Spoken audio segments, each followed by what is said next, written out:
Good afternoon, everybody. It's Saturday afternoon at 2:30 at Hanson Stadium, bringing you the Running Rebels, your very own. Along Larry Swenson, along with soon-to-be Mike Sandberg. Mike is away from the counter right now. He's involved in a golf tournament, and we expect him shortly. But we've got a great matchup today with Eastern Arizona against your Running Rebels. Running Rebels come off a big win last week, and I believe the score was 63-9 as it ended last week. And so Dixie putting a little offensive power back into that run and gun, lighten them up offense. And we'd like to see Dixie come out today with Jamal leading them at quarterback. Delamas played last week. The previous week before that, he was injured and was out, and they struggled a little bit at offense. But look to see number 12 lead the Rebels today on offense. And I don't think we'll see anything new from Dixie. They've gone to the running backs, Eric Lockhart, along with Gordon Jr.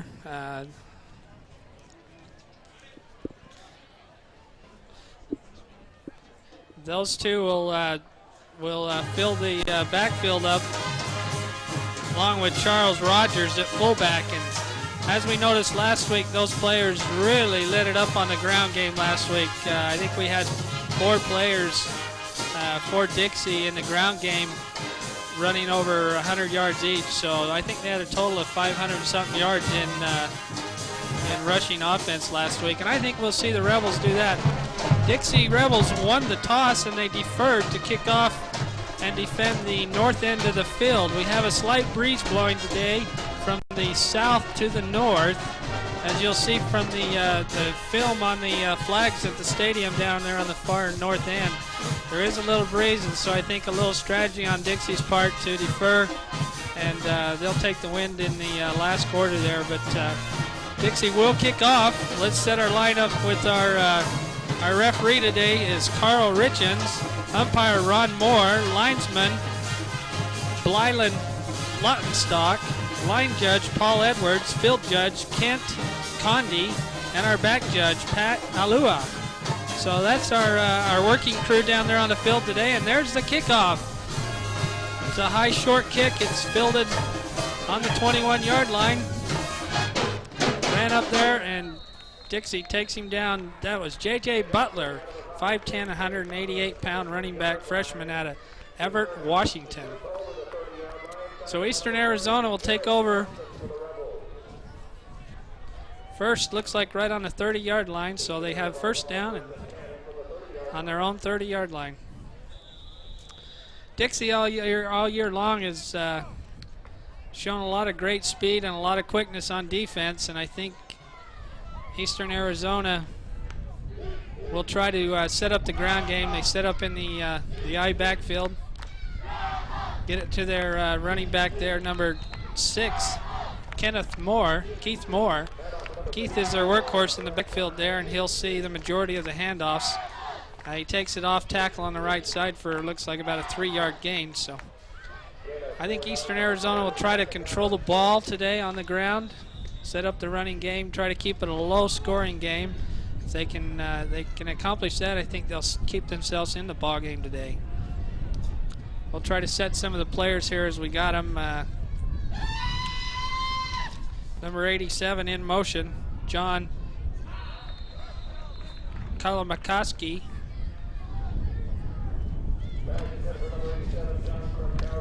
That was a quick pass out there, and just incomplete pass. So working this, you can see it here on the replay. He's in motion, John. A three-step drop and a quick pass out there, but he just had it on the wrong side of him, and the Dixie player right there. So you'll have to forgive us just a little bit. I'm trying to watch the monitor and call the game. Hopefully Mike will be here shortly, but hang in there with us.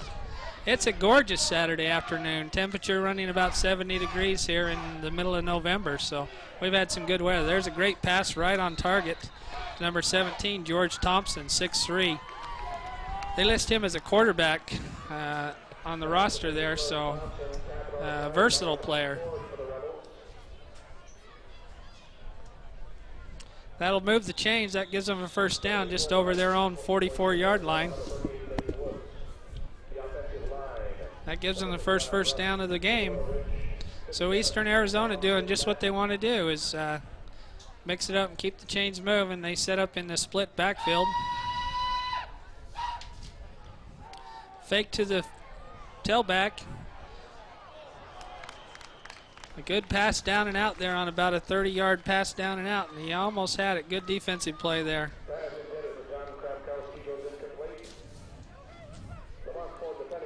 Lamont Ford, defensive back. He's a 6'2", 202 sophomore out of Fairbanks, Arkansas, I believe. So doing a good job on defense there to shut him down. Laid the line up with trips to the left side. One tailback in the backfield. There's a quick pass out and a great stop.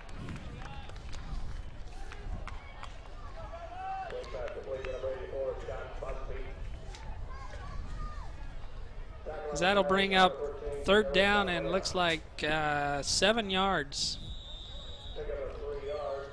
That was just a quick hitch there by the wide receiver flanker out there. He just dropped back and the quarterback three-step drop and got it out there to him quick. And the play really went nowhere. It was defended well by Dixie. Third down and 7.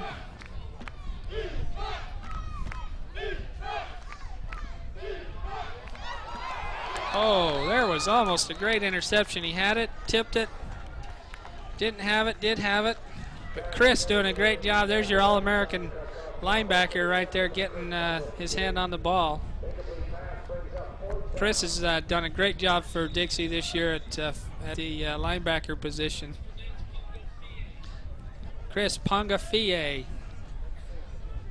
I always have troubles with those last names. Doing a great job there on defense. That brings up fourth down and 7.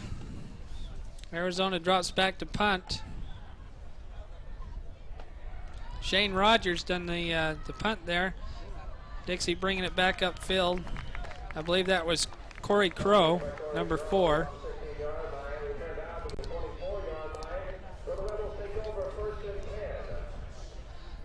Rebels will take over for their first possession of the game at their own 24-yard line. And we'll line it up here as we get a moment. Jamad Delamis is in at quarterback. That looks like Eric Lockhart at the tailback position.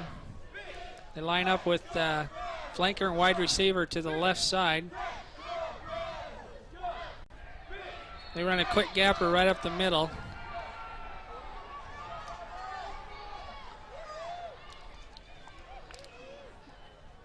It's number 33, Morgan Bingham.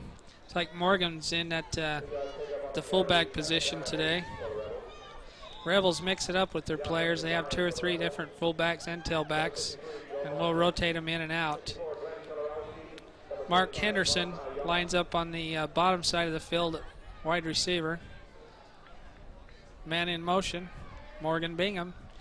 3-step drop, good pass. He's struggling for that extra yard. Looks like he's going to be about one and a half yards short. It's going to bring up third down and call it a long one. Gave him a pretty good mark. It's 3rd and 1. I think we'll see Morgan Bingham here on a quick shooter up the middle again. They'll spread the flanker and wide receiver down to the right side on the bottom side of the field here. Delamis calling out the signals. Now it's a quick handoff to Lockhart, and I think he was stacked up. I think he's going to be short. Yes, the punting team comes on. So 3 and out. Dixie will turn the ball back over to Eastern Arizona.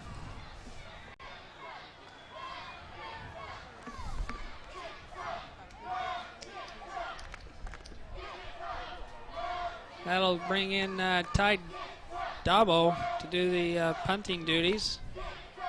He'll be kicking into a little breeze from the south. Kind of off the side of his foot. Didn't go very far. Eastern Arizona thinking about picking it up, but smartly got away from the ball there.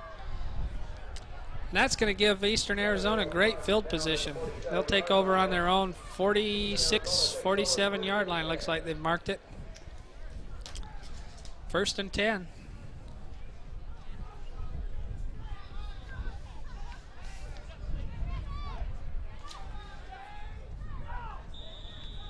This is Dixie's last home game of the season. They'll travel to Snow College up in Ephraim, Utah, Badger County up there, Badger City, and play the Badgers of Snow College next week. So a little fumble on the handoff there, and the quarterback picked it up and was able to pick up one, maybe a half a yard. So a little miscalc in the center hike there to the quarterback. It's going to bring up 2nd down and 9 yards.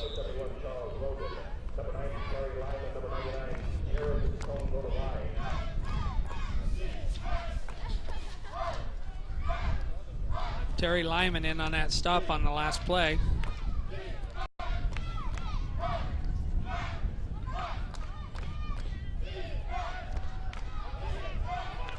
There's a quick hitch there, and Dixie doing a great job out there. Number 8, Chris Rogers, doing a great job closing the gap up there when the pass was made. Pass was completed to Mark Potter.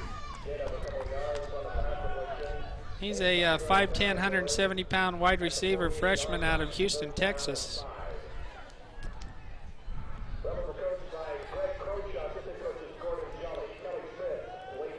Griffin Goodman is the quarterback.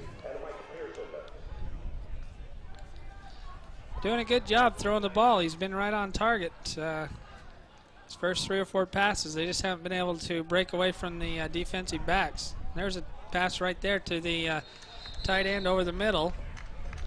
Number 17, George Thompson. Our all-versatile quarterback, they list him. He's a sophomore. Federal Way, Washington. Might have something to do with Federal Express, Washington or something. I don't know. That'll move the chains, give them 1st down. They've moved inside Dixie territory, so we've got to see that defense tighten up here.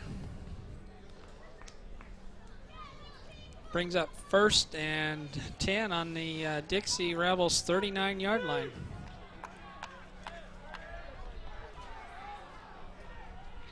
Split backfield, man in motion. That's a penalty, of course. You can't have 3 men in motion at once. The running back's a little confused there. Oh, they called it delay of game on the offense. The field clock down there ran down, and they were trying to get into position quick. One way or another, they would have had a penalty there. So rehuddle, that's going to bring up 1st down and 15 yards to go.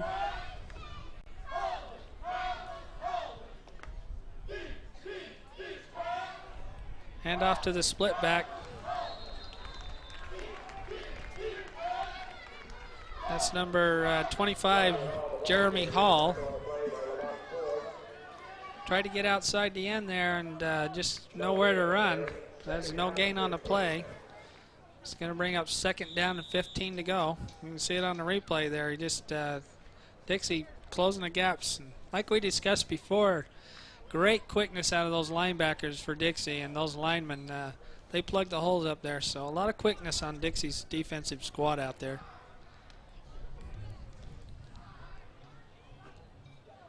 Griffin calling out orders, drops back in the pocket.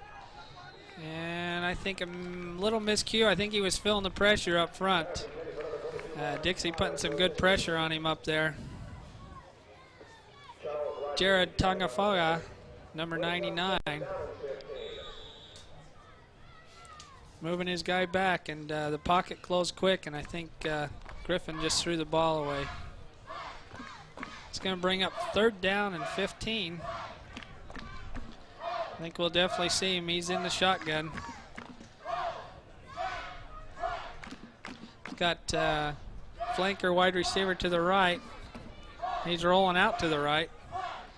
He has him there, but it's nowhere to run for a little 2-yard gain. So Eastern Arizona, in good field position, was unable to capitalize on the field position and move the ball. Dixie was a little stingy on defense there.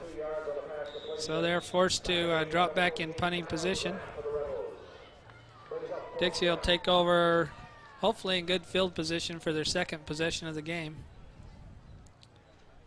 Oh, little dribbler, it's a fake. He's running around the left end. He's got the ball out like he's going to pass, but there's nowhere to go. And Dixie, like I said, has great field position after that blotched punt attempt. I'm going to call it that because it dribbled on the ground. I don't think they actually had in mind a rollout there. I think he wanted to try to throw it. Nobody was looking. They were thinking punt. So the Rebels will take over 1st and 10 on their own 35, almost 35-yard line there.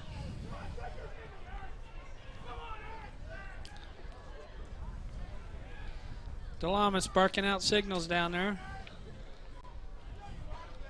Gives it to Lockhart. Lockhart for his second run of the day. Shut right down to maybe 1 yard on the gain. 2 yards. They'll give him 2 yards. He had a 1 yard loss last time, so he's in the plus column now. So look for him to run up the yardage from here on out. Sometimes it's just a little tough getting going. Eastern Arizona doing a good job on the line there, blocking down and holding their positions on the inside interior. Dixie's been really successful this year in running inside. There's a fake pitch to the right. He's dropping back. He's looking long. He's got him down there. Oh! Just needed to put a little more air under that ball. Corey running down there the sideline. He's had him open. You can see it here on the replay. He fakes to the right side and rolls out left.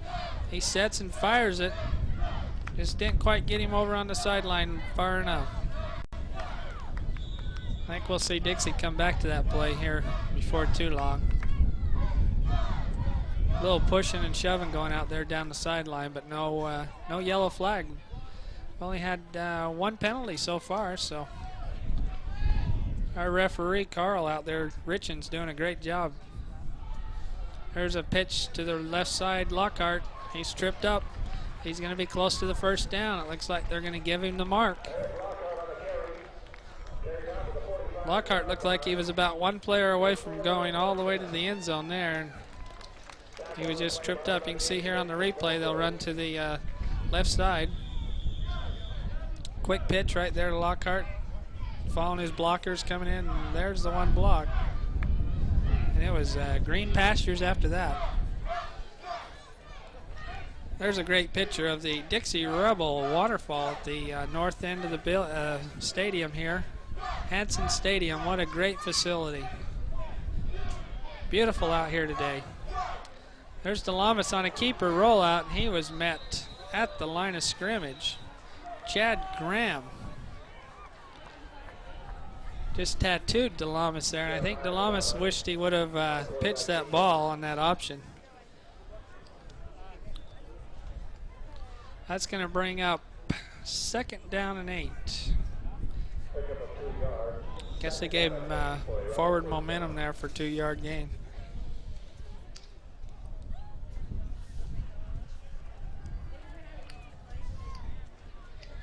Lamont, let's see, Corey Groh down on the right-hand side.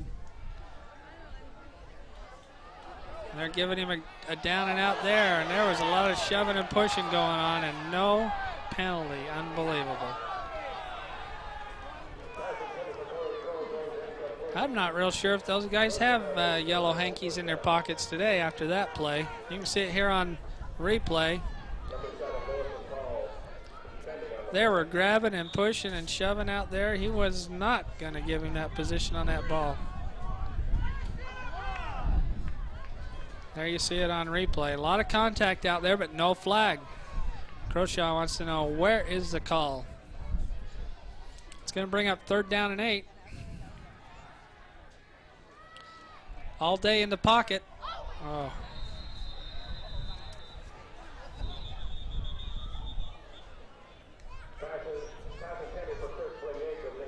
That falls incomplete. That's going to bring up, looks like they got a penalty on the play.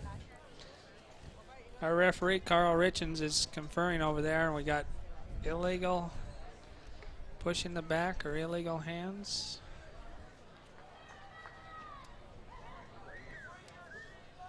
That'll probably be refused, and that's going to bring up 4th down and 8.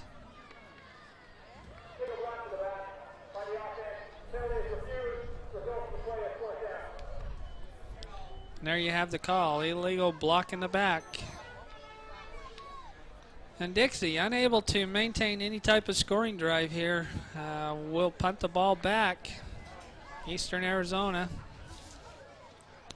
Both teams just kind of trading first downs and then punting here at midfield. So just kind of filling each other out and trying to get a feel for the game, seeing what works, what doesn't work. Eastern Arizona doing a good job. There's a little better kick into the wind, a little end-to-end, and it gets a great rebel roll. So Eastern Arizona is going to take over on their own 9-yard line. Let's see if Dixie's defense can crank it up here just a little bit. I'm Larry Swenson, along with soon-to-be Mike Sandberg, maybe. Mike, we'll have to excuse him shortly. He's over at Sunbrook playing in a golf tournament, the Dixie Celebrity. Along in conjunction with the golf tournament, they have a basketball tournament at the Burns Arena, and Dixie was successful last night in playing the Artichokes of Glendale, Arizona last night. And there's another botched fumble. He put it on the ground but picked it back up. That play will go nowhere. They'll lose a couple yards there. But Dixie basketball team showed their debut last night, and they looked really great. I look forward to a great season. Myself and Mike Sandberg, we have a great time calling that ball game over there for the basketball and football, and so we look forward to an outstanding year from the basketball, along with the to follow up the football. Dixie next week will travel, like we said, to Snow, up to Ephraim to play Snow, and Snow right now is tied in the conference with Dixie with 1 loss. Of course, both of us. Oh, there's a fumble. I think Dixie's going to pick that up for a touchdown. No signal yet from the referee. Yes, now he calls it. Dixie comes with the blitz, and I didn't see who that was right up the middle, but he was there handing off the ball with the quarterback, and the ball went free. There's a penalty on the flag, so they're discussing it down on the field right now.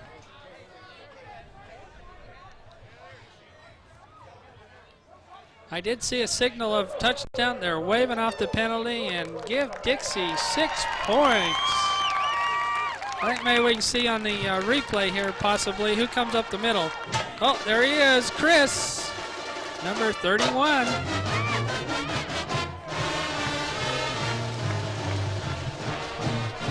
Caught Eastern Arizona off guard there a little bit. The lineman didn't see him coming. He just shot the gap. He was all over the quarterback when he was trying to hand off the ball. So Dixie will line it up for the PAT. You can put them on the board. 3:51 in the first quarter. Dixie comes out scoring. There's a lot of motion on the line there with flags galore. I think we're going to have a motion call on Dixie here. I think we're going to have to back it up a little bit. That PAT is going to be just a little bit longer than usual.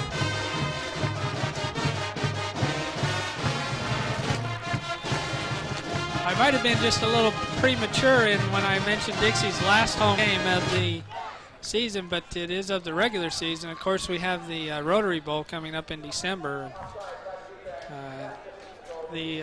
Dixie's opponent has not yet been named, but we look forward to the Rotary Bowl. That's a big football game, and Dixie being ranked number 2 in the national polls right behind Ricks. Could be a possible rematch, Ricks and Dixie. But you never know. So we'll line it up again here for the PAT. Looks like it was offsides on Eastern Arizona. They moved it a half a foot closer, and it's good. You can put it on the board. Oh yeah. 7-0. Your running Rebels. 3:51 left in the first quarter. Due to a miss handoff and a blitz from Chris, number 31, Dixie is on the board.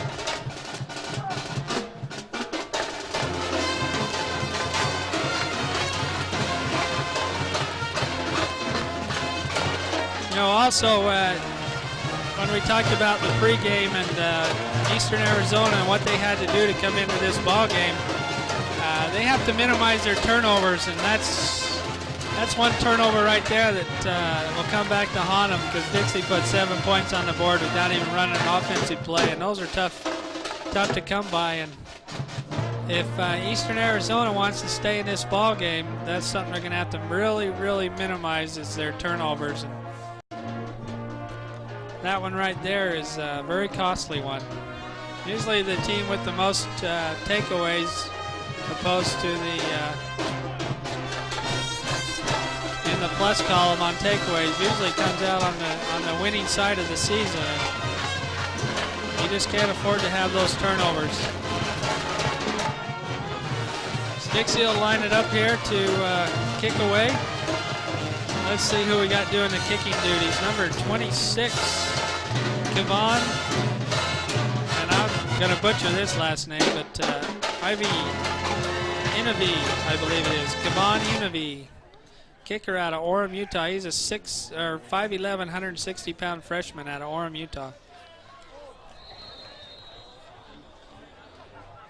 Boy, he had a great kick, and it went out just right on the half-yard line. The referee down there watching it, he wasn't sure, and he was kind of looking around. He threw the flag, so Eastern Arizona is going to take over, I believe, out on the 35-yard line, I believe. That was just almost to a perfect kick. But it cost them 15 yards, that half a foot.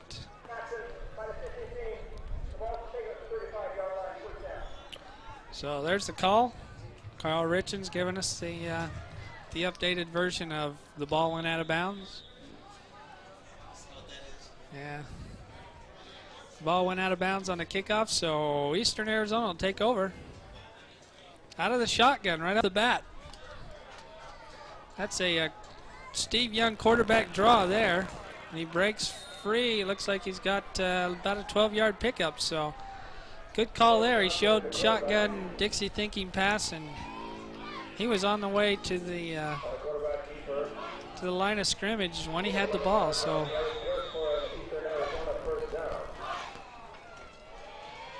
that'll bring up 1st and 10 on Eastern Arizona's own 46-yard line.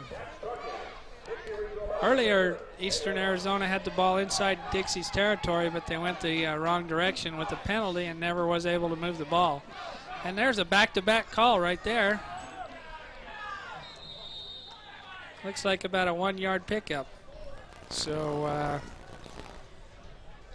Eastern Arizona figures there's one way to stop a blitz, and that's hike it to the quarterback and hope they overrun him. He'll have all day, but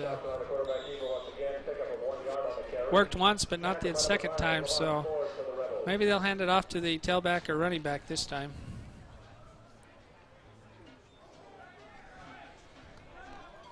I'm Larry Swenson. We're coming down the end of the first quarter. We got 2:28 left in the first quarter. Dixie on top 7-0. There's a rollout to the right side, and getting great pressure there by number 48, Kyle Graff. There's Kyle. I didn't even see him sneak in the game. That a baby Kyle Graff out of Snow Canyon High School. Great linebacker out there in Snow Canyon last year. We loved following Kyle. Led the team in tackles. He's a 6', 200-pound freshman player. That a baby Kyle. Way to put pressure on that quarterback. Gets a little taste of number 15, Griffin Goodman, on the rollout. Pass was incomplete. Brings up 3rd down and 9. A lot of big ball games going on TV. Crowd's a little thin today. We got Michigan, Penn State playing today. Oh, there's wide open, and he gets the ball on the 5-yard line. Splits the defenders. Number 8, Charles Rogers. David Grant back there on defense, but boy, he just got right between them. I don't know if those two guys figured each other were covering or what, but that's a 10, 20, 30, 40, 45-yard pass right there. Great job. That puts them right down there in scoring position, 1st down and 5. We got my main team, Florida State, playing North Carolina. Another great ball game. So a lot of great matchups today on Saturday afternoon. People home probably watching BYU play Tulsa today. BYU running the score up. Last time I checked, it was 21-9. A keeper there up the middle for a 1-yard gain. I don't think that quarterback sneak is going to be all that successful down there like it is for Steve Young, but they tried it once. Let's see if they go back to that or if they decide to hand it off to the tailback. Brings up 2nd down and goal from the 4-yard line. Boy, he hands it off to number 6, Keith Moore. He was met right there at the line of scrimmage. And a great tackle. That's going to bring up 3rd down. That's a 2-yard loss where they marked the ball. I think Chris was in there on that tackle.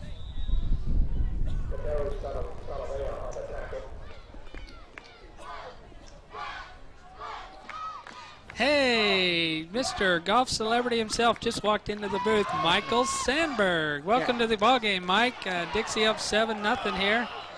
A little drop back. I think we're going to have a little grounding or intentional grounding call here. Hi, Mike. How'd the golf go today? It was great. You're hanging in here by yourself. Doing a fabulous job. Yeah, we're trying to hold down the fort, but it's good to have you here. I can take a breather now for a minute. I'll bet. Yeah, it was a marvelous day today. We're actually 15 under today in our 18 holes to finish 21. Looks like maybe an intentional grounding call is going to be made against Goodman, the quarterback. And indeed it is. That's a loss of down. We'll bring up 4th. We'll see if they go to kick the field goal. And it looks like they're setting up number 35, Mark Killian, in to do the kicking. He's from Tucson, Arizona. He's listening to the game on the radio. Dixie scored on a fumble in the end zone. Yeah, Arizona had the ball down there on the 5-yard line. Boy, Killian, plenty of leg on that, but he missed it to the right, it looked like. And Chris shot the gap on a linebacker blitz, and he was there to meet the quarterback on the handoff, and the ball trickled in the end zone, and Dixie recovered for their only touchdown. It's been kind of a defensive battle up until that point. Well, Eastern Arizona just tried to get their first points of the game, but the field goal is no good. I was thinking, Dixie, I don't think we've seen a field goal attempt at home this year. Coach Croshaw really likes to go for it on 4th down. But in that situation, 4th and 7 for Eastern Arizona, the field goal, the right thing to do. Listening to the radio, I think we know how to say, Chris, I've been saying Peogafi. It's Pongafia. Yeah, Pongafia. There's Big Stan high in the sky. Wave your hands there, Stan, huh? There you go. You're the man. Need to recruit some more cameramen if you're up there. Yeah, I've been referring to Chris as Chris P. or Chris. Perfect. But, yeah, he's been in on a lot of tackles, doing a great job. Dixie doing a great defensive stand down there. Eastern Arizona on a 45-yard pass had the ball 1st and goal on the 4-yard line and went the other direction. So Dixie's defense stepping it up there when they had to. Well, you can see DeLamas, the short step drop, and he hits, looks like Crow on the left side, a quick pickup of 4. That's Clavon Brooks, number 2. He's popped quickly by, well, not Sam Lee, he's on our team, Shane Rogers. Bring up 2nd down and 5 after the pickup. I formation, 2 wideout split. They'll pitch it to Lockhart, and he's met immediately in the backfield. Isaac Banks, number 1, tackles number 1. That'll bring us to the end of the first quarter with the score. Dixie Rebels on top, 7-0. There's a beautiful shot of the stadium. Lovely out here today. I'll tell you, the golf was fabulous. How'd you make out all by yourself at the golf course? you and Big Don? Yeah, it was a little busy. We're starting to get into that busy season again, and We were hopping and hopping. Well, we like to thank our sponsors at this time of the game. Ahern Reynolds for bringing us the lifts. I like that camera right there on the golf cart. Yeah, he's rolling down the track there. Rainbow Sign and Banner has helped us out. Stephen Wade Auto Centers. And of course, Boulevard Home Furnishings. So we'd really like to thank those folks for bringing you the game. I know they pay Larry and I big bucks to do this. Do you make more than I do? I get in free is all. And there's nothing wrong with that. We enjoyed calling the ball games. There's nothing better on a Saturday afternoon. Well, they'll switch ends of the fields. Dixie now will move left to right on your television screen. They lead 7-0 as we begin the second quarter. After that last play pitched to Lockhart, it looks like they'll give him the line of scrimmage, so they pick up 0 on the play. 3rd down and 5 as the Rebels come out of the huddle. Eastern Arizona, a good team. You've probably mentioned they've been ranked in the top 15 most of the year. They did lose last week, so they're coming off a loss, and then you've got to travel into Dixie College territory. Could be a tough game, but they're hanging in here 7-0 with a good defensive effort. Dixie last week against Western Arizona, Arizona Western Northern, had 28 points by this time in the game. Yeah, Mike, I've been really impressed with Eastern Arizona and their defense. They've come up and stopped our run. That right there could be our longest run of the game so far, and they've done a great job plugging the holes, especially in the middle. Our fullback hasn't been able to move it all up the middle, so they've done a great job. Well, Lockhart easily picks up the first down, give him 13 yards on the carry. They'll give Dixie a first down, spot the ball at the 38-yard line, as they have about 62 to go to get their second touchdown. So their touchdown was actually scored by the defense then. Yes, it was. That's great. Recovered in there on the end zone. Just barely. But doing a good job. Dixie's defense has been all over Eastern Arizona also. It's kind of been a defensive battle other than... What a catch by Fulmer, the big tight end. Got the start last week. Really carried over. That was all hands. Watch the replay. Great catch between two defenders. Well, it looked like it was going to be knocked down there. Number 26 played the player instead of the ball. And Chad Graham right there to throw Fulmer to the ground, but not before he could pick up 12 yards. 14 yards on the catch. Another first down. Dixie now in Arizona's territory. Yeah, kind of something new for Dixie on the offense is inside Eastern Arizona's end of the field. All day to throw. He tries to hit Corey Groh slanting across the middle. Falls harmlessly to the ground. Mike DeLamas has had a lot of time back there in the pocket. He's dropped back half a dozen times, and you can see on the replay there, he's got all day to look at the receivers and look them off, try to find someone that's open. He just overthrew that just a smidgen out in front of him. That's tough. How can you lead your receiver right into those defenders? Yeah. I think I'd drop it too. That'll bring up 2nd down and 10. Dixie on top, 7-0 here early in the second quarter. They'll pitch to Lockhart left side this time. Good pursuit from behind as he's wrapped up by Ken Moore. Pick up 2. It'll bring up 3rd and 8 for Dixie. And probably been in this situation quite a bit today. 3rd and long. They have, yeah. Been able to pick up a few first downs by throwing the ball, but pretty much stymied on offense so far. Well, a good drive here is they started at the 20-yard line. So they've moved it about 35 yards. And they'll look to continue. 3rd down and 8. DeLamas under center, and he'll pitch again to Lockhart. Look out, here comes the reverse to Corey Groh. Oh, they faked the reverse. Yeah. They faked me out. And Lockhart gets Nada. And that'll bring in Tyler Dabo to do the punting for the Rebels. See on the replay here, he sticks it out there and then draws it back, but almost smooth sailing. He loses his feet right there. He wanted to cut inside. And the feet just slid out from underneath him. Dabo will have a nice chance to angle this. Get it inside the 20, maybe the 10-yard line. A high snap, but he handles it easily. A good high kick. No fair catch called. Well, maybe it was a fair catch. Touchdown on his knee. Knee on the ground, yep. So at the 11-yard line, Eastern Arizona will take over. They trail by a touchdown and a PAT to the Rebels. Mike, we talked about a little bit of field position. Dixie deferred and decided to take the ball in the second half, but they basically was playing the wind, and we've got a little wind kicking up right here, and you can see on Dauble's kick, compared to his first couple, he averaged about 20 yards, and that carried down there pretty good with the wind behind him. So wind's picked up a little bit here, and Eastern Arizona's got their work cut out going into the breeze. A different formation. They'll fumble the handoff.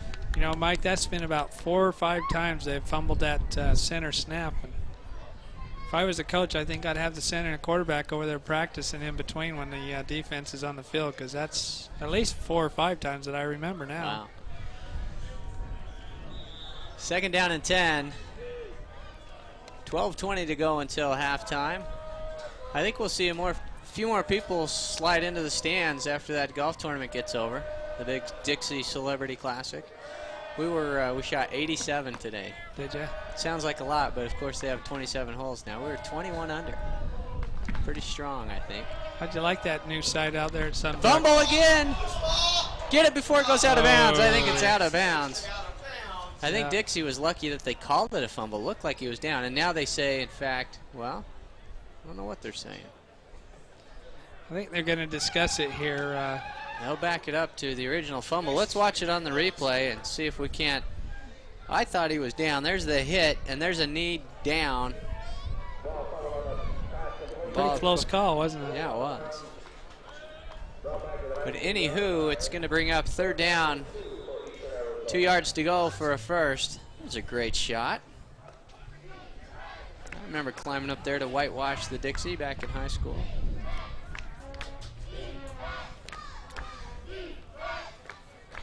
They'll run it and get outside, easily pick up the first down. There's a holding call. Jamal Smith was pulled to the ground, and that's going to come back and make it third and long.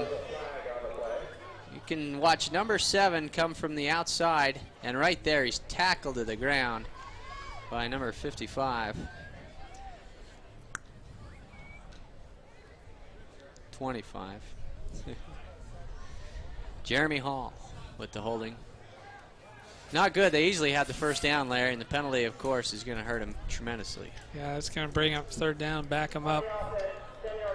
10-yard penalty, so they're going to have third down and 13. That's kind of been the demise of Eastern Arizona today. They get good field position and make 1 or 2 first downs, and then all of a sudden the penalties hit. They kind of march the other direction. So. Yeah, let's go first name. Well, this drive started at the 11. They're now at the 10-yard line, so they've actually lost a yard. It'll be third and 11. Definite passing formation. Kind of a different formation there as they have 3 wideouts. And he's going for everything, but he overthrows it. And David Grant, the only open man, and he wears a red jersey. That'll bring in the punting unit. And it looks like with the way the flags are flying, he may have the wind a little sideways, so maybe indifferent on this punt. But Dixie, a good chance to have great field position as Corey Groves back to receive the punt. He stands at his own, everybody's 50-yard line. 50? Both teams 50? That's right. That kind of works, doesn't it? Yeah. Kicking out of its end zone there. It's like Switzerland. It's neutral territory. That's a shank. Shane Rogers doing the kicking.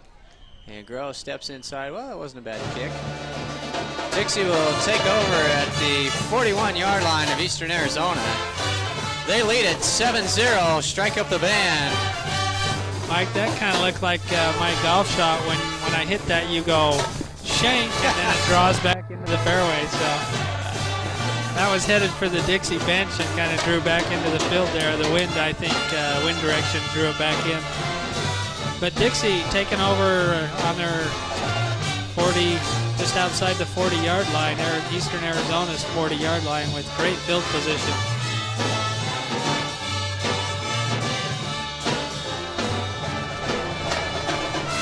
Boy, Lockhart really tried to stay on his feet, but a good pickup of 7 or 8 yards. That's big for Dixie to be able to run on first down, set up second and short yardage. Yeah, Lockhart's been really close a couple of times, just breaking that. Last guy seems to just barely trip him up by the shoestring there. I think we'll see Lockhart break it open here before the game's over for a couple big rushes down the field for some big yardage.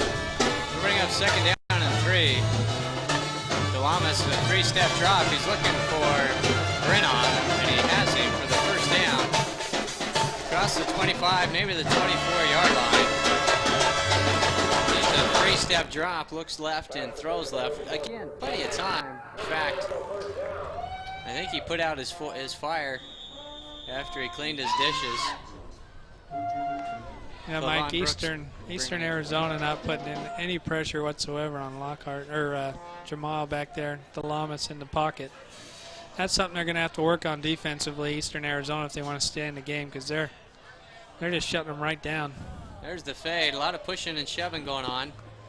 That's number 2 defending number 2. Clavon Brooks, the intended receiver, but D. Russell had good coverage. And Delamas, you like to throw that fade with a little air underneath it, and he really put a good line drive in there. Good coverage, however. I'm going to bring up second and 10. That's a good time to take a shot at the end zone. Yeah, that was. It was just a great defensive position play there, and he had it well covered. Lockhart and Bingham in the backfield. Arizona showing blitz. Here they come. It was tipped at the line. Boy, lucky to get that away. Just when we, I wonder if the Arizona coaches are wired into our headsets, because it's when we mentioned they got to get some pressure on there with some blitzes and stuff. Here they come. They brought everybody here. You can see on the replay. I couldn't see who tipped that. It looked like it went off Dixie's helmet there in the back of the head. That was Ken Moore coming right at Delamas at number 12. 6', 215 linebacker from West Palm Beach, Florida. So he's gone from the sunshine to the sunshine. Delamas at third down and 10 yards to go. Fumbles the snap, and it looks like the center jumped on it for Dixie. But that will bring in, I think, the first field goal attempt by Kevin Inouye at home. If it's at the 24, you tack on 7, 30, 41-yard attempt. Wow. This will be a good one, but the wind's in his favor. Yeah, he's got the wind in his back, and I think he's got plenty of leg for this kick. He's on the left hash mark, so he'll have to push it out to the right. Generally in the big leagues, this is missed to the left side of the field, so we'll see what happens here. Wow, how would you know that?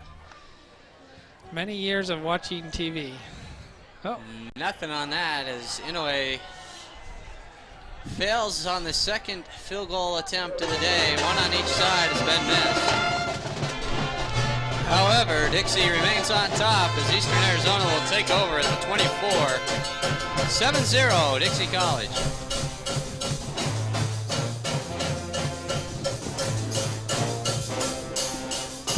As the band strikes it up. We're still at the, what are we, 9:48 in the second quarter. A bit over 9.5 minutes away from halftime. We're 7-0 still, Mike. So Eastern Arizona doing a good job shutting Dixie's high-powered offense down. Dixie coming off a 63-point win. There's another There fumble. it is again, Mike. Unbelievable. Dixie not jumping up and down, so it looks like Eastern Arizona will retain possession. And they do, with a loss of 4 on the play.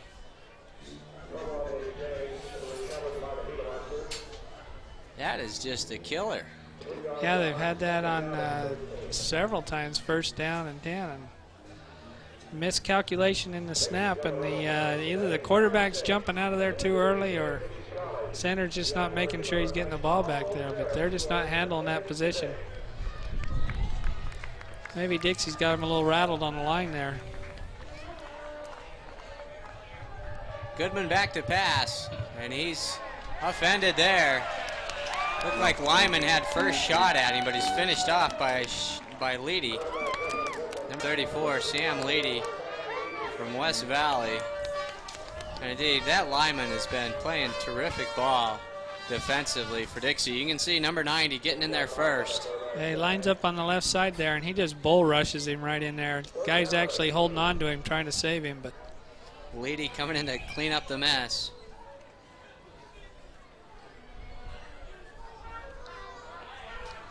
That's going to bring up 3rd down and 18.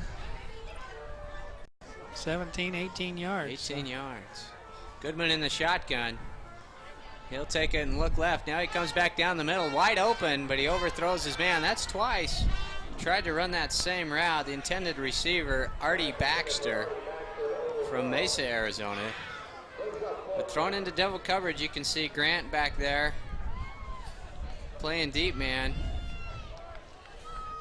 as well as Jamal Smith.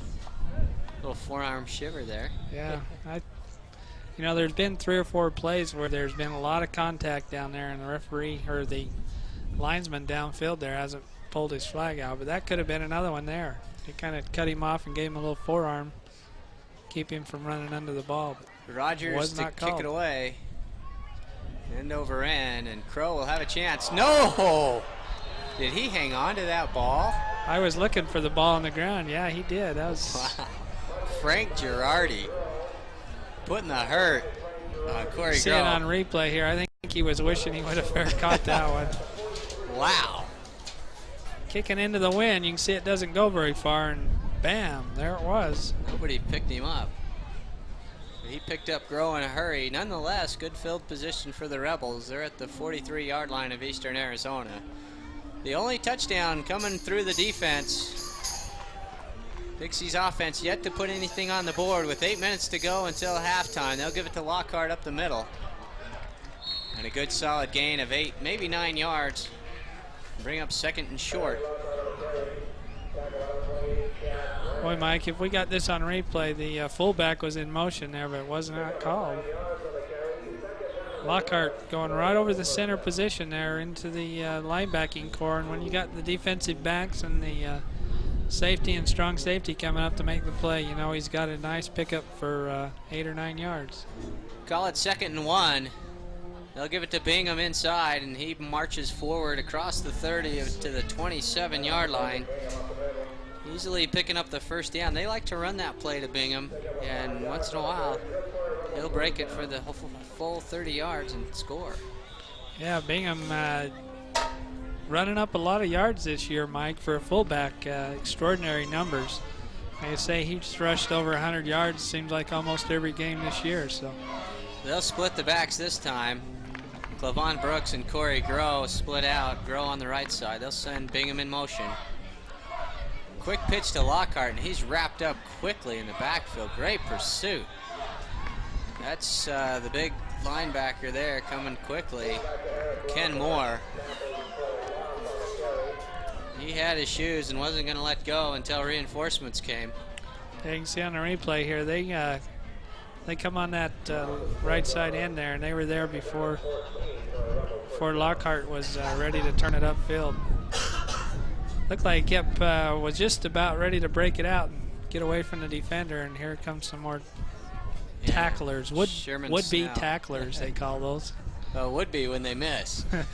Those were tacklers, I think.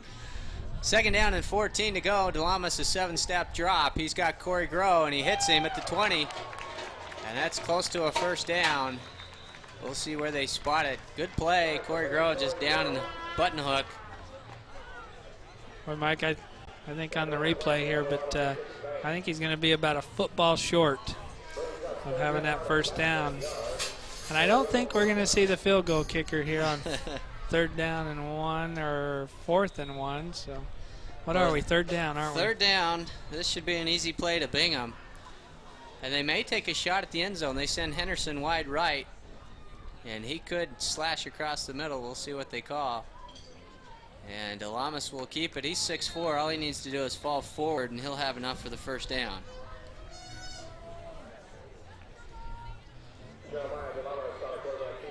Nothing fancy there. Coach Croshaw realizing his offense is yet to get in. And he's doing the best he can. To get some points on the board, they lead 7-0 for the pesky Arizona defense. And, hey, these guys have been ranked all season. They're not a bad team at all. Yeah, I don't know what their record is in the league. I know they've got a couple losses, like you said, last week. And They're probably 3-2 or something in the season standings, but Lockhart's they've got team. some room and a good trip tackle there. It's like number 16, that's John Hancock. And that was a touchdown saving tackle, perhaps. Yeah, Lockhart needs to do up his shoelaces because they just seem to barely snag that shoelace and take him down 3 or 4 times here now. And there you see it, just clipped his heel and tripped him up. Boy, Groh downfield, you can see him doing a nice job blocking. Yeah. And that could have been it if he gets around there. Nonetheless, There's second down and 5. Gorgeous picture there of Dixie's campus as they scan across there on a sunny, warm November afternoon. It's been better football weather in November than it was in October. Yep. DeLamas calling an audible, and he runs out of time, so he'll call a timeout. The play clock down to 0. He tried to audible, but it didn't work, so we'll take a timeout here.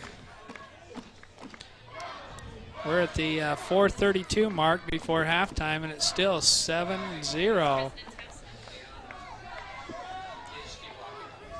As they show the cheerleaders down on the track, doing a great job keeping the fans in the ball game.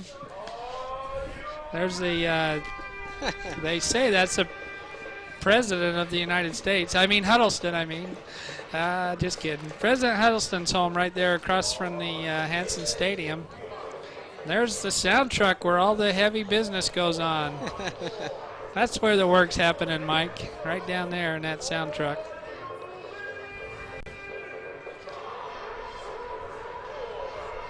(7-0) Dixie on top. 4 minutes and 32 seconds to go. We've got second down and 5. The Rebels setting up a couple of plays to try and get in. I wouldn't be surprised to see DeLamas maybe throw to his tight end. They've yet to use Fulmer or Bucky Orton on this drive. And this is where they like to go to him. They'll send Henderson wide left, Corey Groh out to the right, Lockhart and Bingham in the backfield. Lockhart number 1, Bingham number 33. And DeLamas, the lefty, under center. And they'll give it to Lockhart. He cuts back left, one man to beat.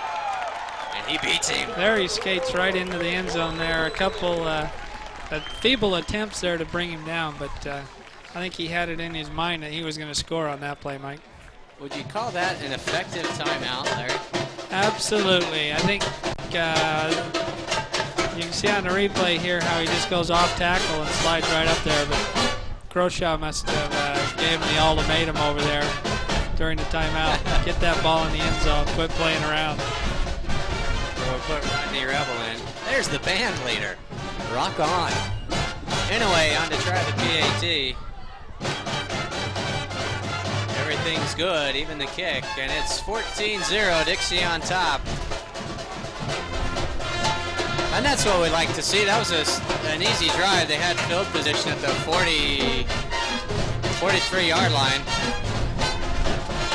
There we are in the Mike, booth. there's a view of us. Kind of tough to see us. Let's Can't turn see on the it, light, wait a baby. minute.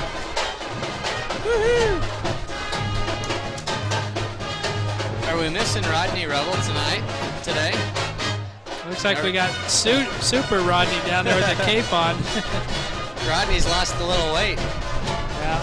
I think he's over warming up for the basketball game tonight, maybe. What was the final score? Did you stick around last night? I didn't. I left with about 5 minutes to go. We were up by 28 points or so. But as I discussed earlier, boy, Mike, we got a potential pretty good basketball team this year. I like what I see. And Coach Kidder, just kidding around, just kind of out there on the court doing a great job. So we're happy to have Coach Kidder along with our running Rebels. I think Coach Kidder's put together a great program already and done a great job recruiting. Some of those players got a lot of talent, Mike. Well, talking to him a little bit, he said he's going to try and play the same kind of ball that Neil Roberts had. Neil up at Cedar City. I hear he's going further north. He keeps moving further north from Dixie. Of course, he coached the Rebels to a national championship back in what year? 84, BYU. Oh. Anyway, gets the kick away. It's high. It'll be taken at about the 11-yard line. And a good return as Chad Shipley gets it up across the 25 to the 26-yard line, where Arizona will take over. Dixie pitching a shutout for 5 quarters in a row, looking to make it 6 with 4:20 to go. And a high short kick. Good blocking set up there by Eastern Arizona, and Shipley follows the wedge. And a good tackle there by number 38, Matt Lyon. He's from Provo, Utah. You know, Mike, speaking of that championship year, we got one of our coaches down here that played on that BYU team, Kelly Smith. Wish you'd stop talking about the Cougars. Kelly is my man, I tell you. He's doing a great job down there with the quarterback and the wide receiver crew for Dixie. And I love those Cougars. Aren't they rolling today over Tulsa? Winning? No. They're playing, I know. It may be over by now. Yeah, I think it is. When I left, we'll get a halftime score. We went over to Chili's for lunch today to hang out at the Rebels Corner down there at Chili's and have a little brunch. It was 21-9 for BYU. They scored 21 points in the same game. It's unbelievable, I know. 2nd down and 7 after the gain of 3. Goodman back to pass. He's got a wide open man on the right side, but he doesn't see him. Now he throws it across the middle. And lucky that pass didn't go for miles, as George Thompson was wide open. I don't know if he dropped that or if that was touched by Pangafia. It kind of come through low and hit him in the knees there, but I don't think he's seen it. It might have been deflected or might have missed it just barely. Chris who? Pangafia. Eastern Arizona 0, Dixie 14. That is our score with 3:38 to go until halftime. Mike Sandberg along with his pal and your pal, Larry Swenson. Goodman in the shotgun. They'll send a man in motion. Goodman all day to pass over the middle, and it's no good. There's Thompson again as he can't handle the high throw. And that'll bring up 4th down. Dixie will have a chance with 3:30 to go. Maybe a good that last drive was probably their best offensive drive. Well, obviously they got it in the end zone, but they looked pretty solid there all the way through. You can see on the replay here, he had him wide open. He just threw it up there too high and too far. Boy, it's first down material there if you complete that pass. And Mike, that's a pass that's got to be completed. That's not that tough of a pass. He's watching him run all the way across the field. Rogers to do the kicking once again, and Corey Groh back to receive. And that's a high, short kick. Dixie needs to clear the area. Takes a Dixie bounce, a real big Dixie bounce.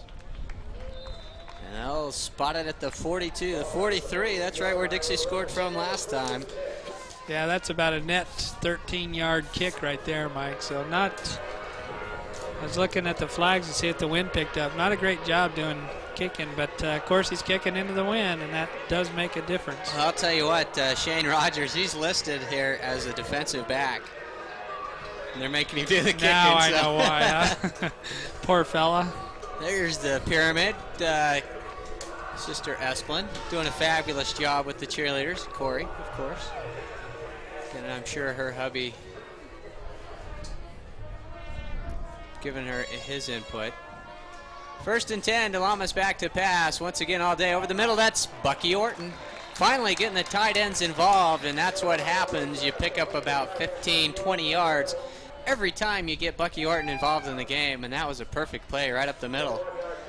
And Dixie, 1st and 10 at the 21. That's Bucky's first catch. Usually by now he has 50 or 60 yards. So.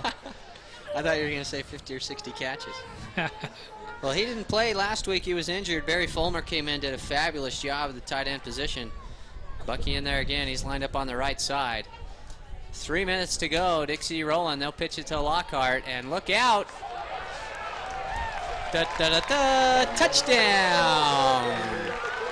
Lockhart running for his 2nd touchdown in a matter of 2 minutes' time here. You can see on the replay, just scoots out the right. That's a 42-yard drive in 2 plays in about 2 seconds.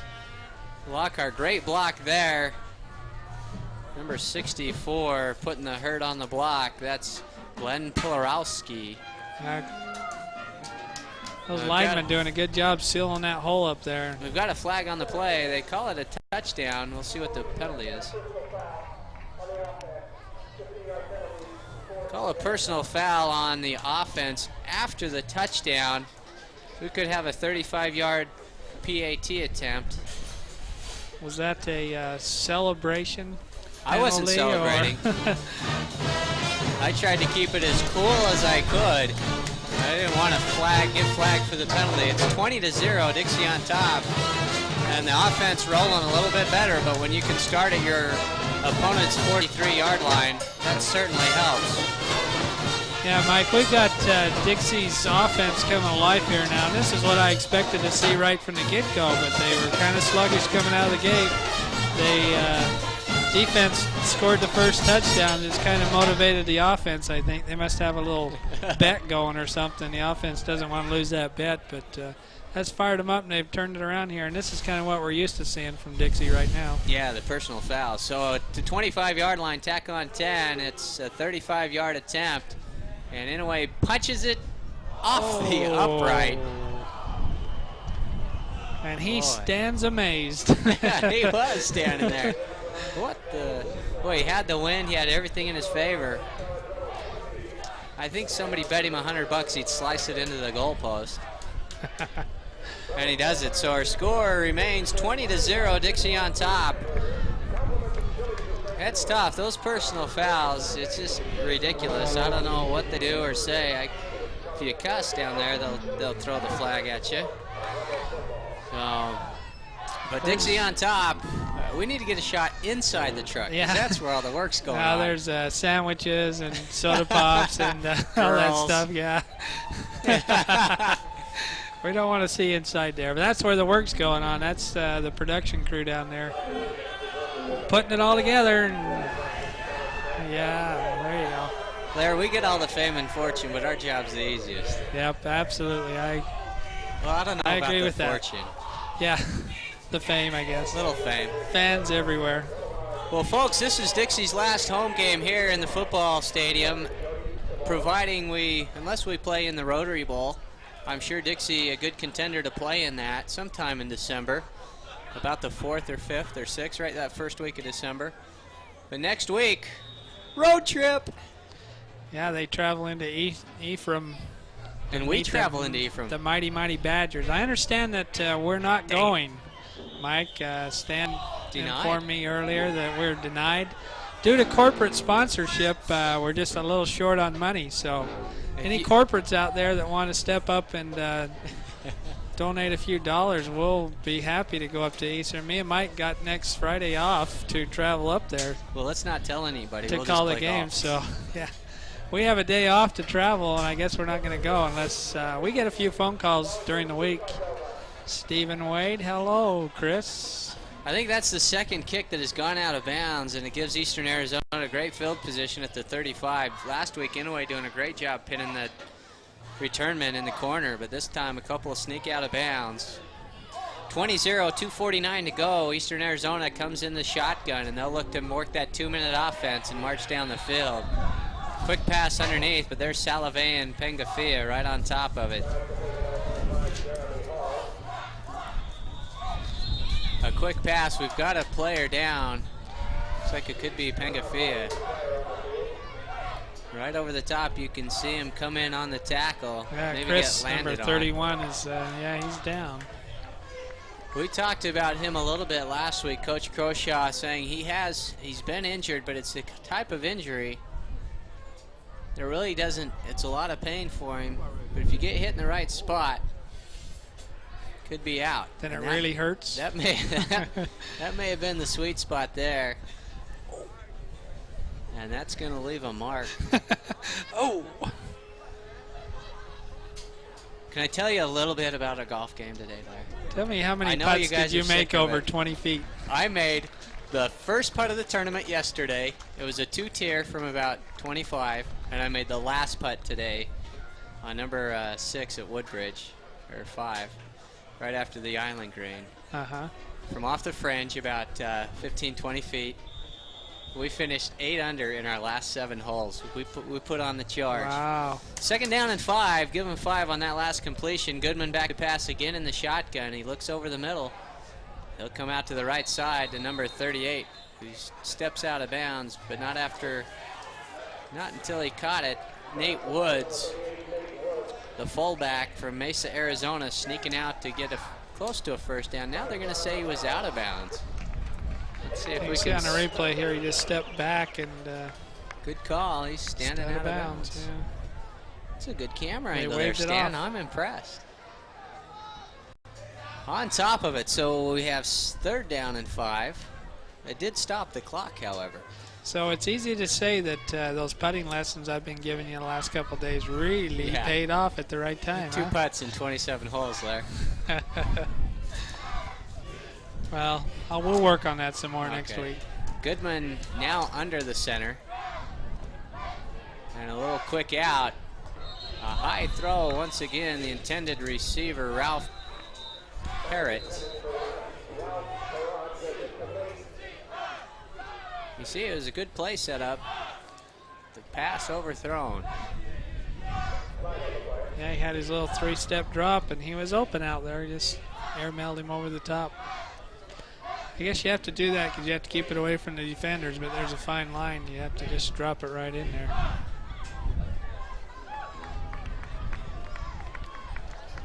The referee talking it over with Dixie. I believe there was a penalty in there.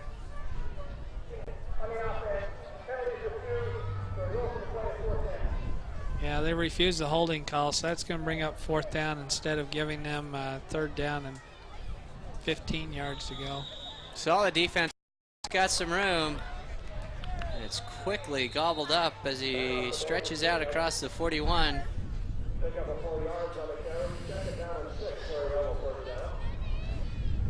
See here on the replay, shows pass and then just drops it off to Bingham there, and Bingham rumbles on the off tackle position. Well, it looked like he had all day, and that really Eastern Arizona did a nice job to cover up the hole. We'll bring up 2nd down and about 6.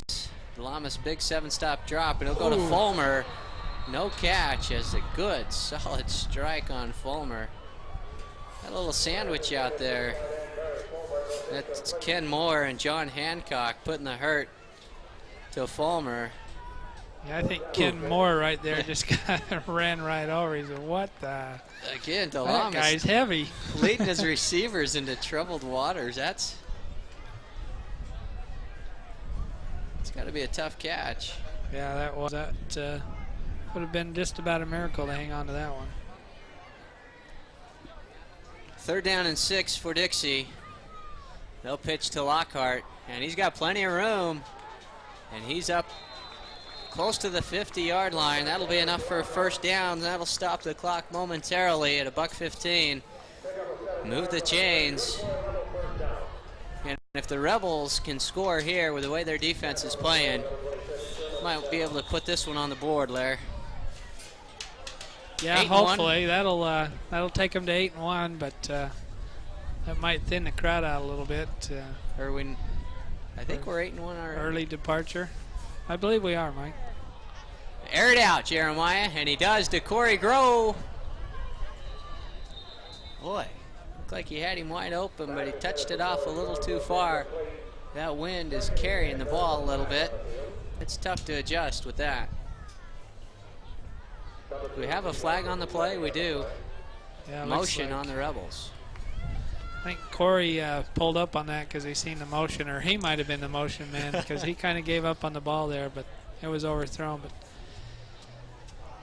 that'll back the Rebels up.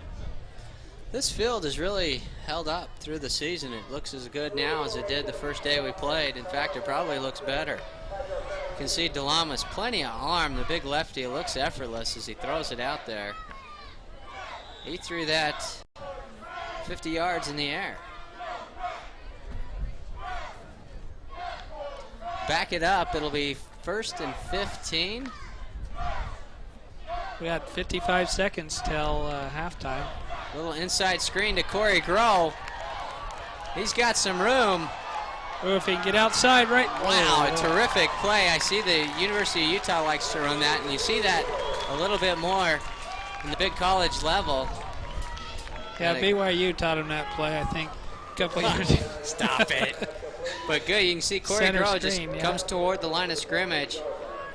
And right there avoids a man. Some good shaking and baking going on. Fulmer downfield to block. And a terrific play, just fun to watch, and that'll bring up 1st and 10.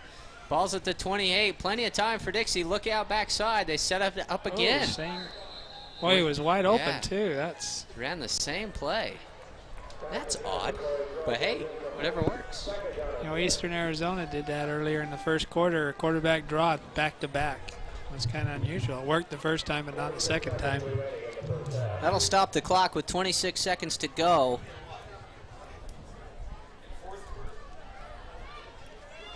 They've got 28 yards to go for a touchdown. Dixie trying to put some points on the board here before halftime.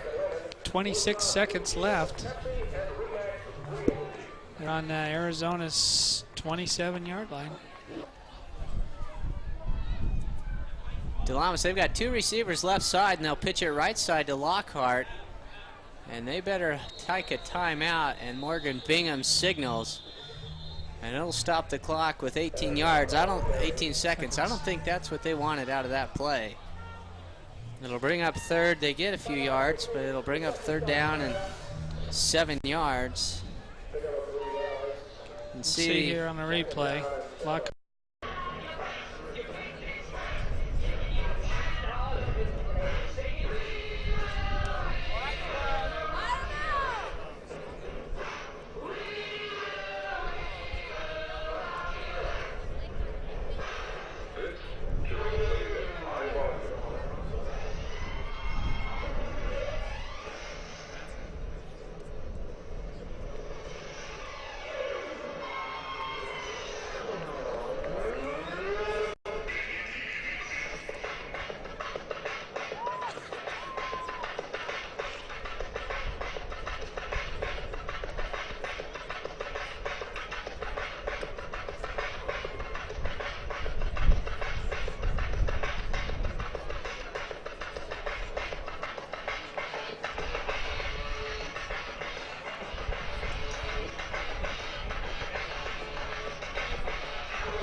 Ladies and gentlemen, your 1997-98 Dixie College Rebelettes. Let's give them another big hand. We introduced our Rebelettes a few weekends ago, but we did miss a couple. We wanted to introduce them to you this afternoon. Sarah Walker from Salt Lake City. Christy Lux from St. George, Utah. Amy Weeks from Layton, Utah. Ladies and gentlemen, once again, your 1997-98 Dixie College Rebelettes. Let's give all of our Rebelettes a rousing round of applause and show them our appreciation. And we say good luck.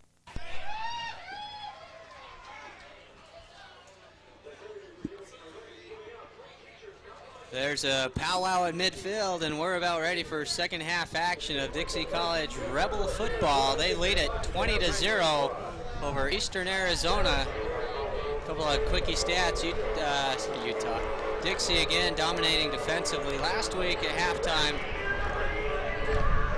they had given up 13 total yards. This time they've slacked off a little bit. They've given up 87 total yards, 93 total yards. They have themselves 190. More importantly, they have 3 touchdowns. 2 of their drives, their scoring drives. First one, 7 plays, 43 yards, 3 minutes and 32 seconds. The second touchdown drive, 2 plays, 42 yards, 29 seconds. So when they did score, they scored quick. Eastern Arizona on their heels now, 20-0. Yeah, Mike, Eastern Arizona stingy on the running game the first quarter. gave up a couple quick touchdowns to Dixie, and Dixie was able to get that running game along with a few passes to Bucky Orton over the middle going, and that kind of fired their offense up. But Eastern Arizona right in the ball game, clear till almost halftime. And Dixie will receive the kickoff, deferred the flip on the first half, and they will receive the ball. They'll go into the wind to start the game, and then the fourth quarter they'll have the wind at their backs. Grow mishandles the kickoff. It'll be a touchback. Dixie will get it at the 20-yard line. Like you say, Dixie going into the wind. You can see the way the wind helps that kickoff, and Grow just backpedaled, finally dropped it, but no harm, no foul. Dixie will have 80 yards to go. What do you look for Dixie to do coming out of the huddle, Blair? Mike, I think Dixie needs to establish their fullback a little more. He rushed for 12 yards is all. And that's one thing that they've been real strong in the past.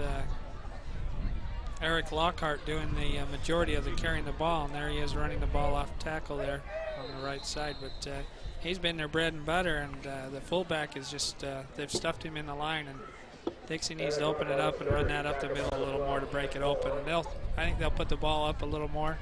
They've had some open receivers, and DeLamas has failed to hit them, and when they're open like that, you just keep going to them, and eventually you'll get the ball to them. Brenna will bring in the play. Give Lockhart a pickup of 5 with his forward progress. He was hit hard and driven back, but not before he could get 5. Going into the wind, they may keep it on the ground until they turn it around, but we'll see what they do. They lead it 20-0. They'll keep it on the ground to Lockhart. He's across the 30-35, still on his feet to the 38-yard line. 2 carries and a first down. You know, Mike, Eric Lockhart, he's a 220-pound tailback, 6'1". He's a freshman out of Boston, Mass, and he's a load to carry, to bring down. You can see there on the replay on several of these plays, it takes 3 or 4 guys to run him down and gain tackle him, and he's at 220, and he gets a head of steam up. He runs them over. Well, he just surpassed the 100-yard mark of the ball game. He had 86 rushing yards in the first half. Now he has 18 in the second half. Looks like motion. We've got all sorts of stuff going on down there. But talking about Lockhart, it took the Rebels a few games to really kind of weed out the running back position. They tried a lot of different guys. Of course, Tony Jones, the first half of the season. But Lockhart has consistently played, and now he's kind of the man there. Johnny Journey, quite the speedster. He's more used for the kick return.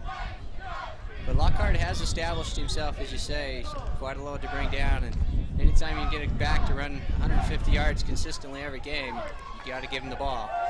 Brenna catches it at the 50-yard line, and that's going to be enough for another Dixie first down. So they march quickly to midfield. Just a quick drop by DeLamas. He looks left and throws left.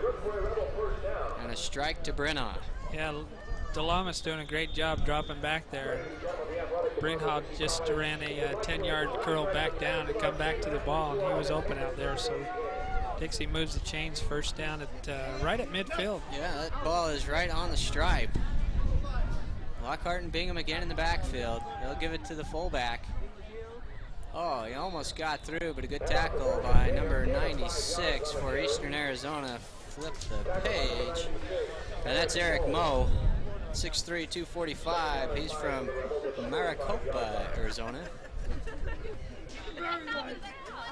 But a good pickup of 5 for Bingham. Anytime a coach can get 4, 5, 6 yards on first down, it's successful. Bring up 2nd and 5. Dixie looking to pull away from Eastern Arizona here early in the second half, and Lockhart's going to struggle and get across the 40 to the 38. He'll have another first down. Dixie is chipping away. Yeah, Mike, I think it's clear Dixie's going to keep the ball on the ground the majority of the plays, and they're going to go to Lockhart.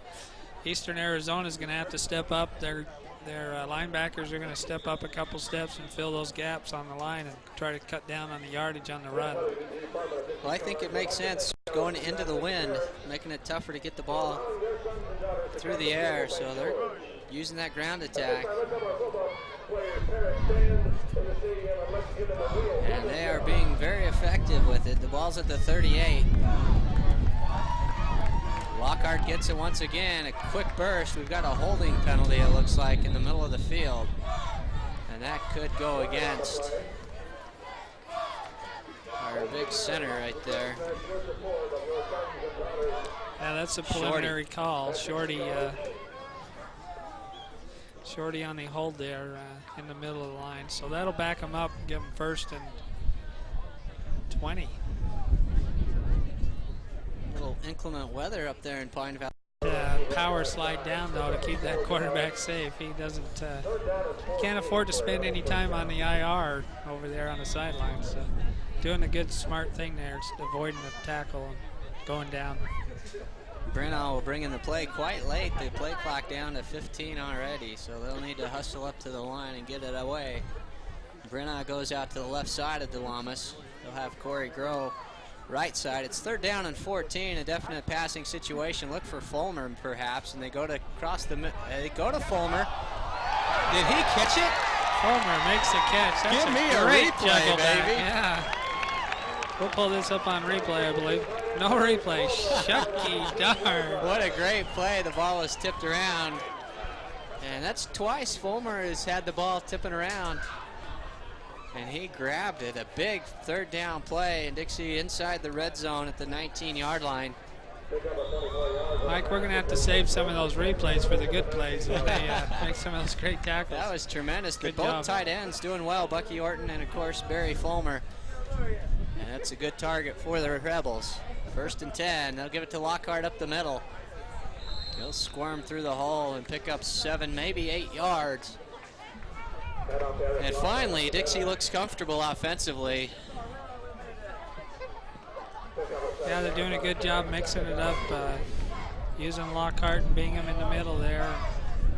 Throwing to the wideouts every now and then. That was a big 1st down play there they just had. Great catch by the tight end. 2nd down and 3. Give Lockhart 7, so he's well on his way to another good game. Bingham's got the hole. If he can squirt through. Wow, he was hit hard at the end zone line, but not before he could get in. Isaac Banks meeting him at the goal line, but Bingham a little stronger, and that's just what we talked about, getting the fullback involved. And Bingham a good solid runner.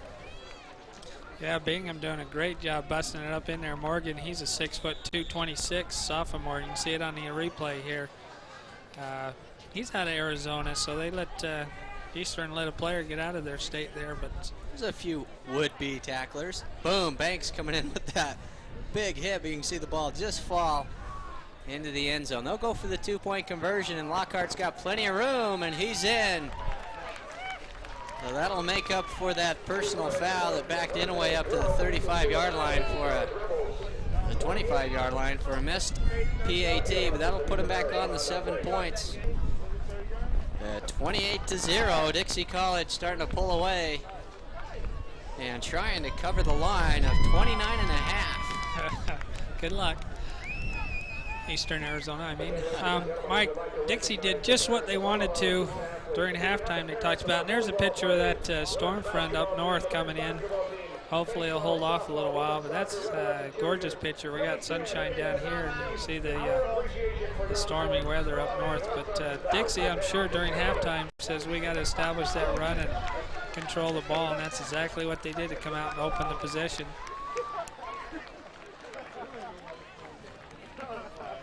Inouye on to kick it away.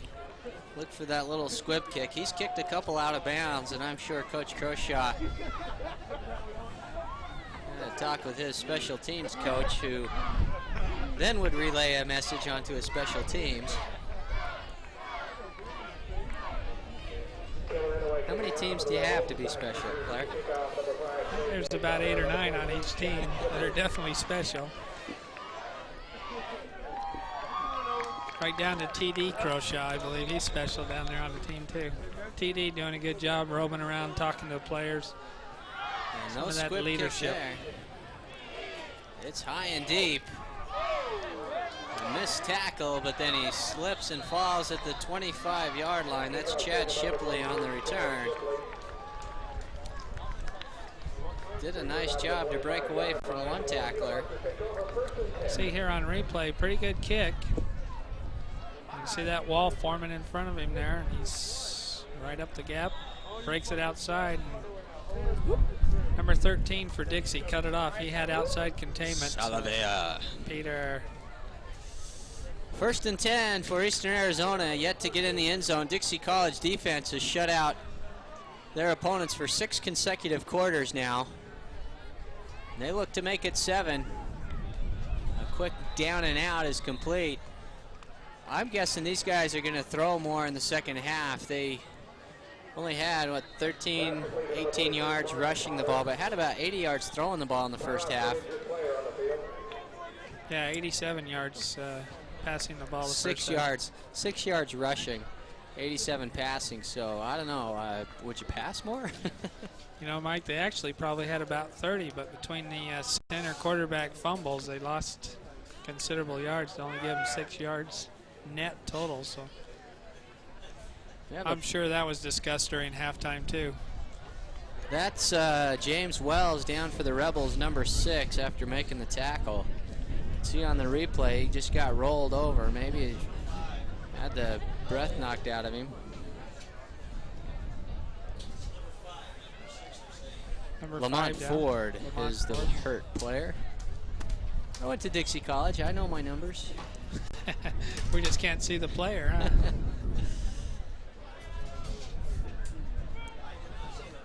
Well, Lair, how excited are you for basketball season?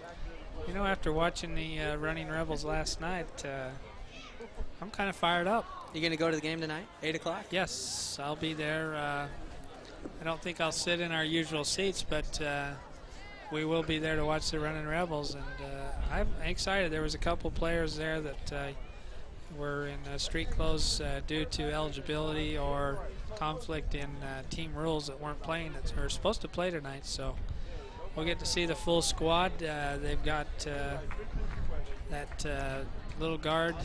I believe his name's Caleb? Courtney. We can see maybe what happened to Lamont Ford. He made the tackle. It's a good hook and ladder. And maybe got hit right on the knee. It's kind of hard to tell on the replay there what really happened to him. But the completion goes to Mark Potter. They pick up 5 yards, and it'll be 2nd down and 5 nonetheless. But yeah, Mike, they've got a really good guard. He's quick, handles the ball, runs the floor well. So I'm excited to see how they do tonight. Ball spotted right on the 30-yard line. Goodman's still in a quarterback for Eastern Arizona. He'll hand it to the fullback, and nothing doing there. Maybe a gain of 1. But didn't surprise anybody on that play.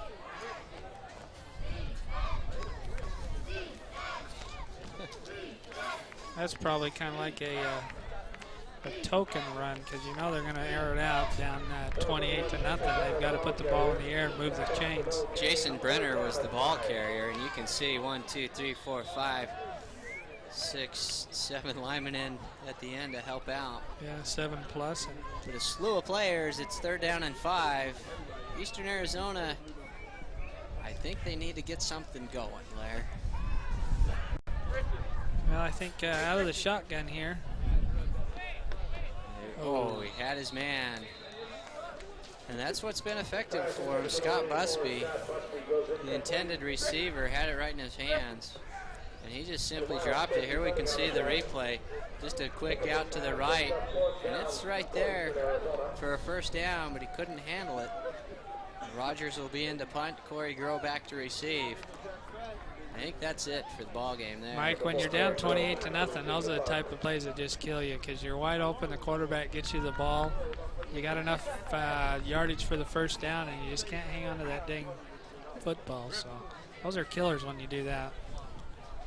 That's straight up in the air, and it's coming straight down. Wow, that was way right. That was a definite shank there. That was out of bounds there. OB, re-tee there. 2-stroke penalty. Actually, stroke and distance. Yeah. No distance on that, as Dixie will take over in Eastern Arizona territory. Call it the 46-yard line, 1st and 10. Jeremiah DeLama still in at quarterback, the big left-hander. He's 6'4". Yeah, throwing the ball nicely. This first half statistics for DeLamas. Wow, he attempted 17 passes, only hooked up on 7 of them. Surprising. I thought he did a little better than I don't remember him throwing that many, but there's a great play. Clavon Brooks at the 20, the 10, and he's wrapped up by Isaac Banks. Fumbles the ball, but quickly on his toes and recovers. DeLama's buying a little time. Did a nice job with a nice little touch pass there. Yeah, he did. He rolled out there to the left side of the field, bought himself some time. He's looking around, second, third receiver. There he is, running to the ball. Boom, yeah, it was a fumble.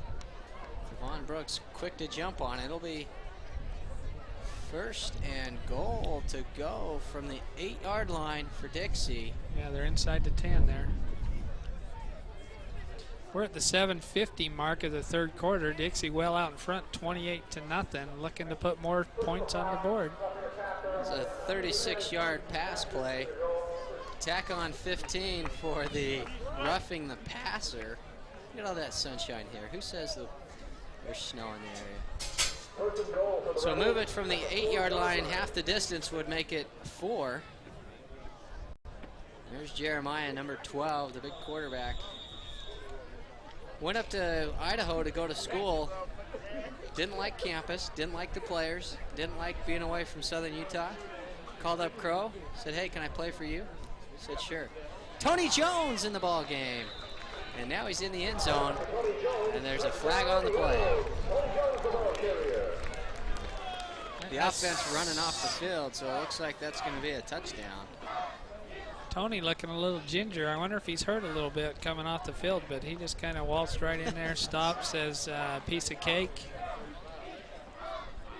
Pad me with a touchdown, and thank you very little.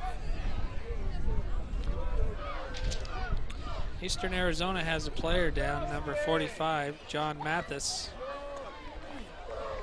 He's 6'3", 286. He's a down lineman sophomore, West Palms Beach, Florida.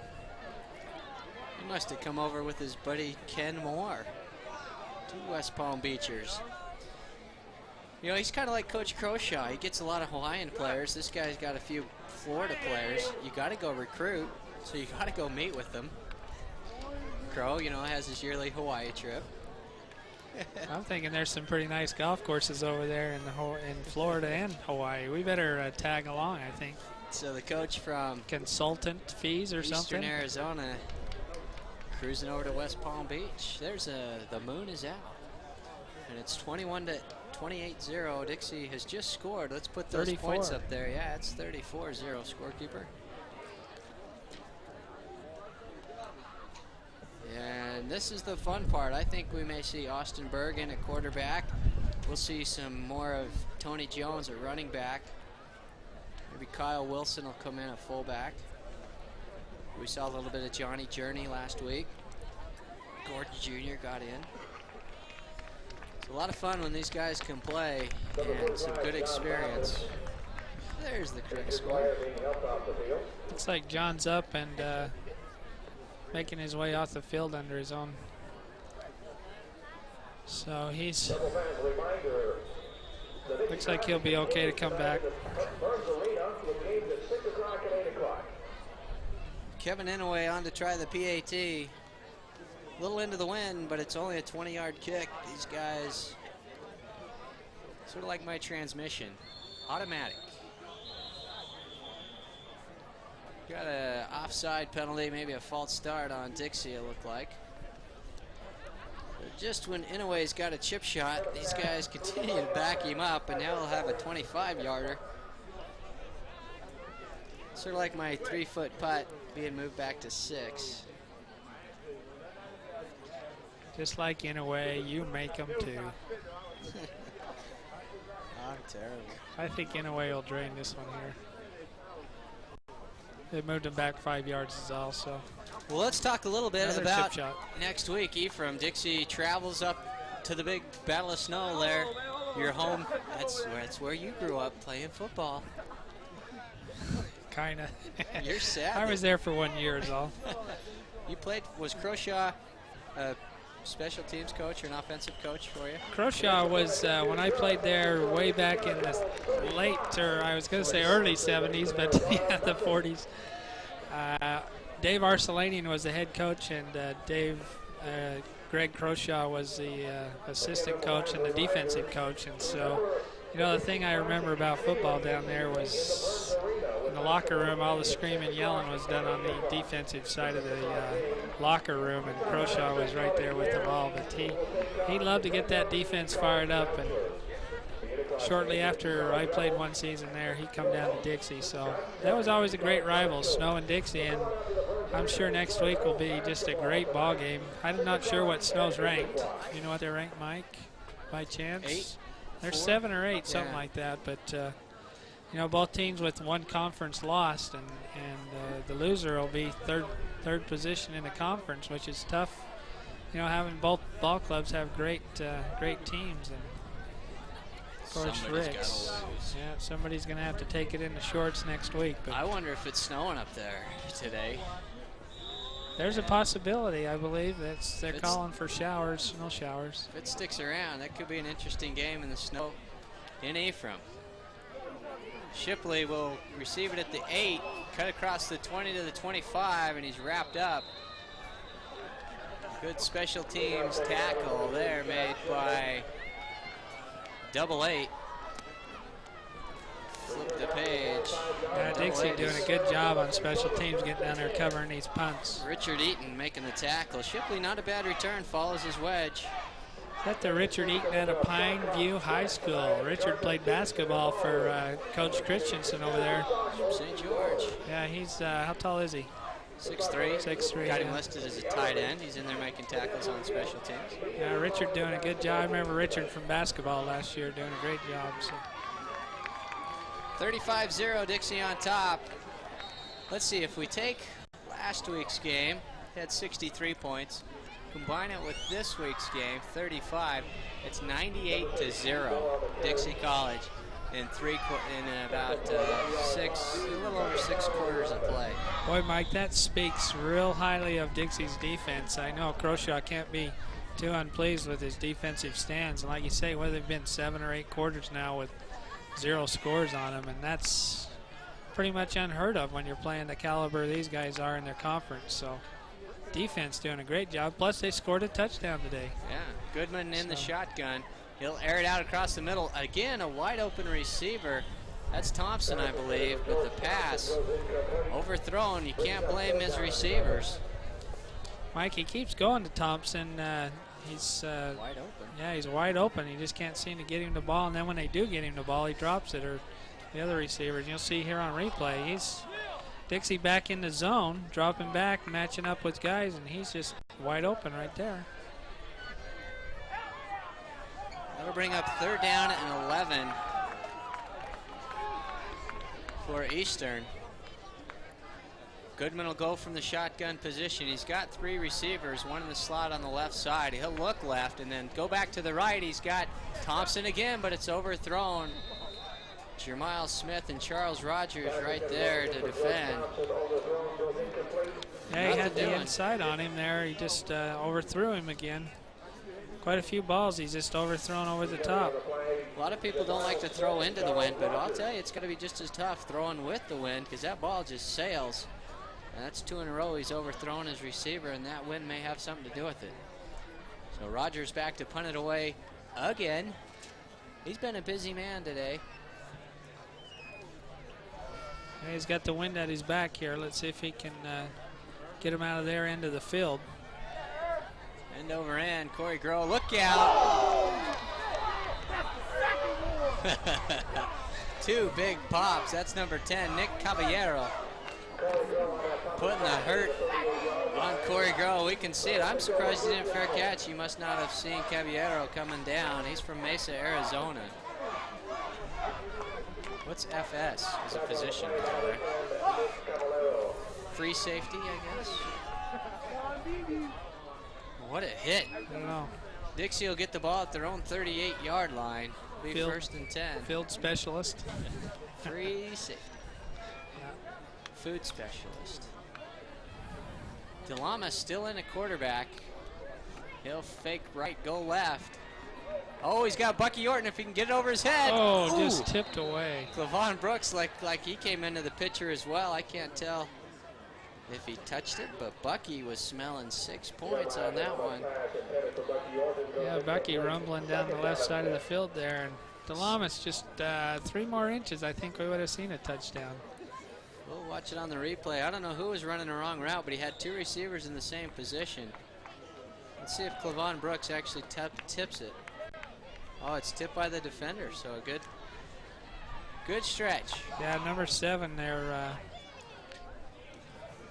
Lewis Paul. Lewis and Paul. There's a run up the middle by Tony Jones. Pick up 5 yards. Give Dixie 3rd and 5. Mike, we've lost our sunshine, so those clouds must be getting closer and closer, or either that is getting later and later. But I went down to Grandma at halftime and stole a blanket. I think I'll survive it. How could you start a game out at 70 degrees and then have it snowing by the end? That's not right. only in November, I guess, huh? 5:40 to go in the 3rd quarter, and stuffed at the line of scrimmage is Tony Jones. You don't see that very often. He usually kind of glides through everybody. And it's been a while, but all of a sudden Dixie's offense is stymied. They had 5 possessions in a row where they scored. Well, maybe 5 out of 6. Tyler Dabo into punt for the first time in the 2nd half. The clock's running with 5:10 to go in the 3rd quarter, and Dixie on top, 35.